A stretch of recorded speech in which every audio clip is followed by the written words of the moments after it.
Agora, eu queria voltar num assunto que você comentou ali no início, sobre o quarto dia, né, porque a Bíblia diz ali que no quarto dia foram criados os astros, né. Só que houve tarde e manhã nos 3 dias antes, ou seja, essa luz veio de onde, né? Boa pergunta. Essa é uma pergunta muito interessante. Quando a gente lê aqui, capítulo 1 do livro de Gênesis, verso 14: "E disse Deus: haja luminares na expansão dos céus, para fazer separação entre o dia e a noite, sejam eles para sinais e para os tempos determinados, e para os dias e anos, sejam para luminares e na expansão nos céus, para alumiar, e assim foi." Verso 16: "E fez Deus os grandes luminares, o luminar maior para governar o dia, o luminar menor para governar a noite." Aí, algumas versões terminam o verso 16 assim: "E fez as estrelas." Tá vendo, pastor? Claramente o texto está dizendo que fez as estrelas. Primeiro, eu preciso te dizer que no hebraico não existe a expressão fez as estrelas. Vixe, É. e agora? Então, quando eu disse que o universo não é tão jovem, as estrelas não foram criadas aqui, nós temos na língua hebraica em torno aí de uns 10 verbos para criar diferentes. Só aqui em Gênesis, no primeiro e segundo capítulo, nós temos aí uns 3 ou 4. Nós temos o verbo bará, que é o verbo criar. Nós temos o verbo assar, que é o verbo criar ou fazer, mas que tem uma outra nuance, eu vou explicar. Nós temos o verbo yatsá, que é o verbo quando foi criar o homem. Aí Deus diz que Deus yatsá. Yatsá quer dizer arrancar. Arrancou o homem do pó da terra. Se você vai em Israel hoje e a criancinha vai arrancar o dente, yatsá, arrancar. Então Deus arrancou, uma coisa assim mais bruta mesmo, um homem. Arranca o homem do pó da terra. Já quando é para criar mulher, usa outro verbo, banar, que é utilizado para a criação de obras de arte. Olha que coisa, rapaz. A criação da mulher Verdades, usa o né? verbo a obra de arte. Pois é. Então, quando é que é usado esse verbo? Quando Salomão vai construir o templo, por exemplo, usa o verbo banar. Diz que as colunas eram bem desenhadas, bem torneadas. O verbo banar, obra de arte. O verbo bará, fazer, ele tem como sujeito na Bíblia, ele parece que foi um verbo assim que houve uma predileção dos autores em colocar apenas Deus como sujeito desse verbo. Você não encontra esse verbo tendo o homem como sujeito. O homem criou alguma coisa, você não vai encontrar o verbo bará como o homem sendo o sujeito da ação desse verbo. Por quê? Parece que esse verbo, como eu disse, foi uma predileção dos autores para colocar os atos criatórios de Deus. Então, por exemplo, Deus cria os céus e a terra. Deus não precisa de uma matéria-prima pré-existente para trazer à existência alguma coisa. Então Deus diz: apareça estante com livros, e aparece as estantes com livros. Agora, se Eleazar aqui quiser fazer uma estante, o que ele vai fazer? Digamos que não tenha nada. Então eu não posso usar o verbo bará, vou usar o verbo assar. Então eu vou pegar o bambu, vou cortar, tirar a celulose, levar para a fábrica, fabricar papel, levar para a impressora. Quer dizer, o que é o fazer, o criar humano? É dar uma função para algo que já existe. Então, vou criar uma mesa. O que eu vou fazer? Aí é o verbo assar no hebraico. O que é criar a mesa? Eu derrubar uma árvore, cortar ela, trabalhar ela, e dali eu tiro uma mesa. Então, o verbo assar está muito ligado a dar uma função diferente àquilo. É um criar, mas no sentido de trazer uma função para aquilo ali. Por que eu estou dizendo isso? Porque no quarto dia da criação, diz que quando Deus fez o sol, a lua, o verbo ali é o verbo assar. É como. Não implica necessariamente que Deus estava dizendo assim: sol, venha à existência. Mas eu vou te dar esta função aqui. E aí eu vou explicar agora como é que funcionaria os dias anteriores. Por quê? Veja, eu estava lendo sobre este assunto e eu descobri que em torno de 5 a 6 minutos na Terra, sem sol, o sol ele escurecesse completamente agora, deixasse simplesmente de existir. 5 minutos seriam suficientes para a Terra ser completamente destruída. Não existiria vida na Terra. Em 5 E minutos é que o sol... importante a gente lembrar Sim, que mesmo à noite a gente tem a luz do sol, porque é a luz que a lua reflete, né, exato, então exato. Então, peguemos o Sol, tiremos do sistema solar e joguemos ele lá para perto de Andrômeda. Pronto. 5 minutos são suficientes e a Terra deixa de ter completamente vida. Não existe vida mais aqui. Aí agora eu começo a me questionar. Peraí, pastor, e como é que no terceiro dia teve plantas? plantas precisam fazer fotossíntese. Não existe vida sem sol. Segunda pergunta, como é que existe tarde e manhã, o primeiro dia, tarde e manhã, segundo dia, tarde e manhã, terceiro dia sem sol? Porque tarde, a palavra traduzida para nós, tarde, na verdade, é parte escura, é noite. E manhã, no nosso português, seria dia. Um dia é composto de 24 horas, ou seja, tarde, parte escura, manhã, parte clara. Então, o texto está falando disso aqui, não é o nosso dia de 12 horas e depois à noite. Não, tarde e manhã quer dizer 24 horas. Como é que a gente pode entender isso? Tarde e manhã se não havia sol. Terceira pergunta, como é que existia a porção seca no terceiro dia, se quem controla as marés é a lua? Sem Exatamente. lua, estaria tudo inundado. Não existiria porção seca. Aí começam as pessoas que não vão para o texto hebraico, que não estudam o texto hebraico. Queria aproveitar que você está falando isso, e a minha ideia ao fazer esse tema e te chamar é justamente porque a gente precisa entender o que diz o original, né? Porque foi a Sim, linguagem que a história foi escrita.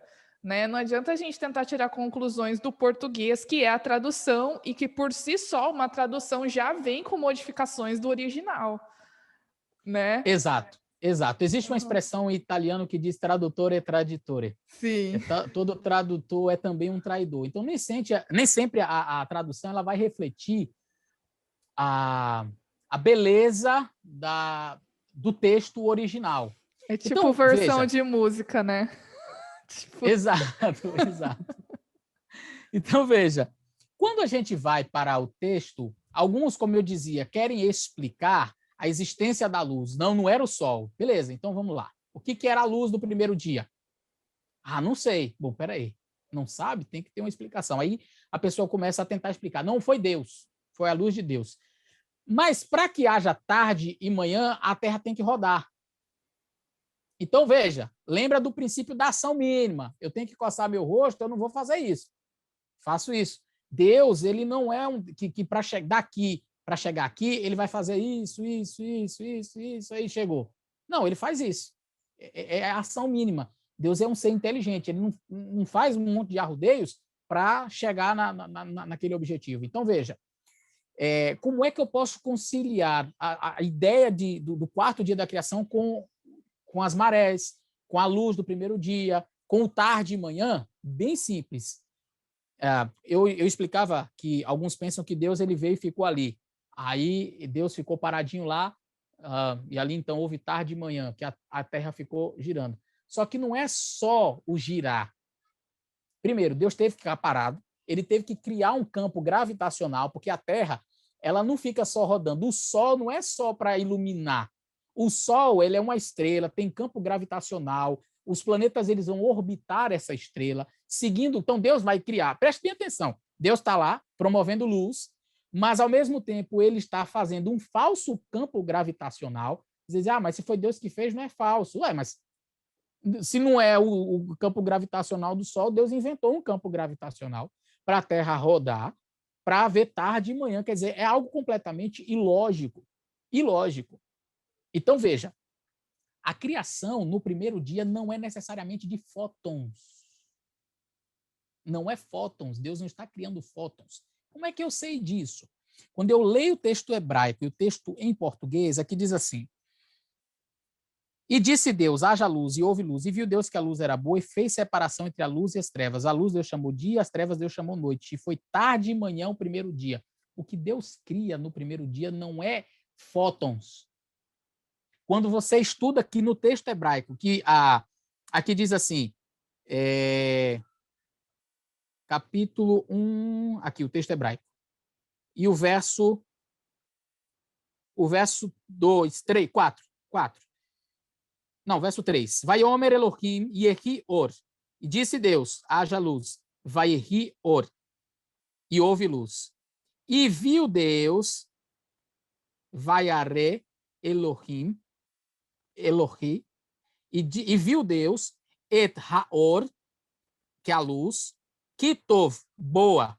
E aí a expressão, e fez separação, vaivdel, e fez separação Elohim, Deus, Ben Haor, entre a luz, Uven Hahosher, e as trevas, é uma indicação, é um indício claro do que Deus estava estabelecendo ali. O que Deus está criando no primeiro dia é o sistema de rotação da Terra. O que permite ter tarde e manhã? O que permite a Terra ter tarde e manhã? É justamente o sistema de rotação. Então, o que Deus está fazendo aqui no primeiro dia? Ele está colocando a Terra para rodar. E o colocar a Terra para rodar é o que permite ter tarde e manhã, porque se a Terra está parada, não existe tarde e manhã. Então, o primeiro dia não é necessariamente a criação de luz, mas a possibilidade de que a luz ilumine parte da Terra e que ilumine a outra parte, e assim vai o ciclo de rotação da Terra. Beleza, pastor? Então, não existia um falso campo gravitacional, aquela luz não era Deus ali para fazer a luz? Não. E de onde era essa luz? Muito provavelmente do próprio Sol. Ué, mas não diz que o Sol foi criado no quarto dia? Não, o texto diz que Deus fez, aí ele usa o verbo assar, não usa o verbo bará. É como se o autor de Gênesis quisesse dizer o seguinte, olha, eu quero dar uma função aqui ao Sol. Imaginemos a Terra coberta de gases, sem a luz visível do Sol, mas ele estava lá. Pronto, eu estou agora em São Luís, estou olhando aqui a janela do prédio onde eu estou, está bem nublado lá fora. Eu não consigo ver o sol. Está tudo nublado porque está chovendo. Mas eu sei que é dia. Por mais nublado que esteja, nós conseguimos identificar se é dia ou se é noite. Por mais que não apareça um raio do sol, eu sei que é dia. Fica claro. O texto hebraico aqui, no verso 16, ele diz que Deus fez os dois grandes luzeiros, e aí diz assim, Et ha-hataor, o luzeiro, Hagadol, grande, Lemenchelet, para dominar, para ter domínio, Hayom, no dia.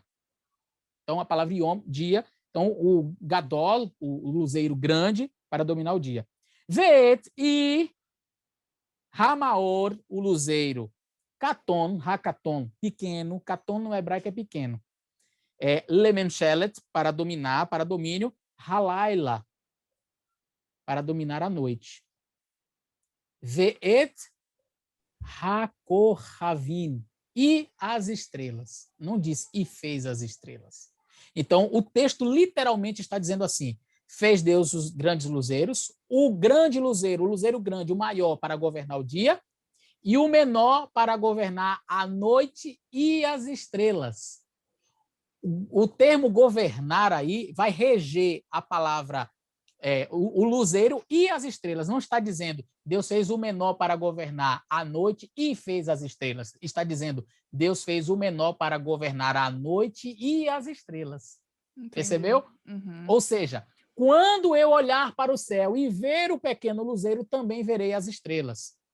O luzeiro menor é para me dizer que está de noite. Eu consigo ver o luzeiro menor e as estrelas. E não que Deus fez as estrelas. Não existe e fez as estrelas. No hebraico está, Deus fez o menor para governar a noite e as estrelas. Ele governa a noite e as estrelas. Ou seja, é através do pequeno luzeiro que eu sei que é noite. Eu vejo o pequeno luzeiro e vejo também as estrelas. Com o grande luzeiro eu não consigo ver as estrelas. Ele impede, a luz dele é tão forte que eu não consigo ver o espaço sideral.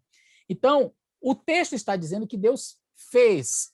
O verbo fazer aqui é o verbo assar, que é dar função. Então, não é necessariamente uma criação, como se ele não existisse, mas a dar função. É como se Deus estivesse calibrando as coisas. Coloca o sol aqui, tira todos os gases da terra, agora você pode ver o sol, agora você pode ver a lua e ver as estrelas.